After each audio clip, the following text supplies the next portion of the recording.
அதாவது எல்லா மனுஷங்களுக்குமே ஒரு கேள்வி இருக்குது. அது ஆணாக இருந்தாலும் சரி, பெண்ணாக இருந்தாலும் சரி, நாம் ஏன் பிறரிடம் பேச வேண்டும் அப்படிங்கிற கேள்வி எல்லாருக்குமே இருக்குது. அதனால் அந்த கேள்வி உங்களுக்கே தெரியாது, உங்கள் உள்ளுக்குள்ளே இருக்குது. அதனால் நாம் ஏன் பிறரிடம் பேச வேண்டும் அப்படிங்கிற கேள்வி. நாம் ஏன் பிறரிடம் பேச வேண்டும் என்றால், நாம் நமக்காக பேச வேண்டும், பிறருக்காக பேசவில்லை. நாம் நமக்காகத்தான் பேசுகிறோம். பிறருக்காக பேசினால்தான் நாம் நமக்காக பேசுவதாக அது பொருள்படும். பிறரிடம் வெளிப்படையாக பேச வேண்டும். நாம் கற்றுக்கொண்ட பாடம், நமக்கு தெரிந்த ஒரு விஷயம், அதை பிறரிடம் வெளிப்படையாக பேசினால்தான் நாம் கற்றுக்கொண்ட பாடம் நமக்கே சொந்தமாக மாறும்.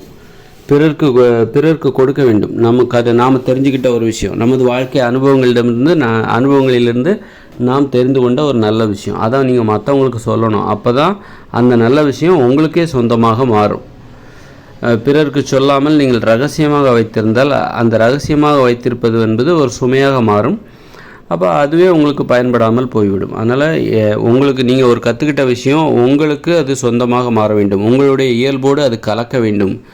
உங்களுடைய இயல்பில் அது போய் சேர்ந்து கலந்து விட வேண்டும். உங்களுடைய இயல்பாக அது மாற வேண்டும். நீங்கள் ஒரு நல்ல விஷயத்தை புதுசாக கற்றுக்குறீங்க. அப்போ புதுசாக கற்றுக்கிட்ட அந்த விஷயம் அது உங்களுடைய இயல்பில் இல்லை. அப்படி இருக்கும்போது அந்த இயல்பில் போய் இருக்கணும். அது உங்களுடைய இயல்பாக அது மாற வேண்டும். அப்படின்னாக்கா அது நீங்கள் மற்றவங்களுக்கு சொல்லணும். பல பேர்கிட்ட சொன்னால் தான் அது உங்களுக்கு சொந்தமாகும். ஒருத்தர்கிட்ட சொன்னால் மட்டும் போதாது.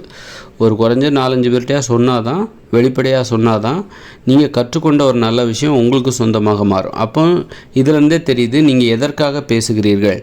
உங்களுக்காகத்தான் நீங்கள் பிறரிடம் பேசுகிறீர்கள். அப்போது நாம் ஏன் பேச வேண்டும் பிறரிடம் என்பதற்கு இதில் உங்களுக்கு விடை கிடைத்து விட்டது. நீங்கள் பிறருக்காக பேசவில்லை, உங்களுக்காகத்தான் பேசுகிறீர்கள். பிறரிடம் என்ன சொல்கிறீங்க? நீ திருடக்கூடாது, ஒழுக்கமாக இருக்கணும், கட்டுப்பாடாக இருக்கணும் அப்படின்னு சொல்லிட்டு பிறரிடம் பேசுகிறீர்கள். அப்போ நமக்கே ஒரு சந்தேகம், நாம் ஏன் மற்றவங்க ஏன் ஒழுக்கமாக இருக்கணும், இப்போ கட்டுப்பாடாக இருக்கணும்னு சொல்லிட்டு எதுக்காக நம்ம மற்றவங்களுக்காக பேசணும் அப்படின்ட்டு நமக்கு ஒரு கேள்வி வரும். அதுவே நமக்கு ஒரு சோர்வை ஏற்படுத்தும்.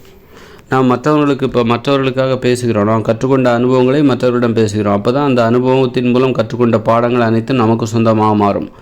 அந்த மாதிரி நமக்கு சொந்தமாக மாற வேண்டும் என்பதற்காக நாம் பிறரிடம் பேச வேண்டி இருக்கிறது.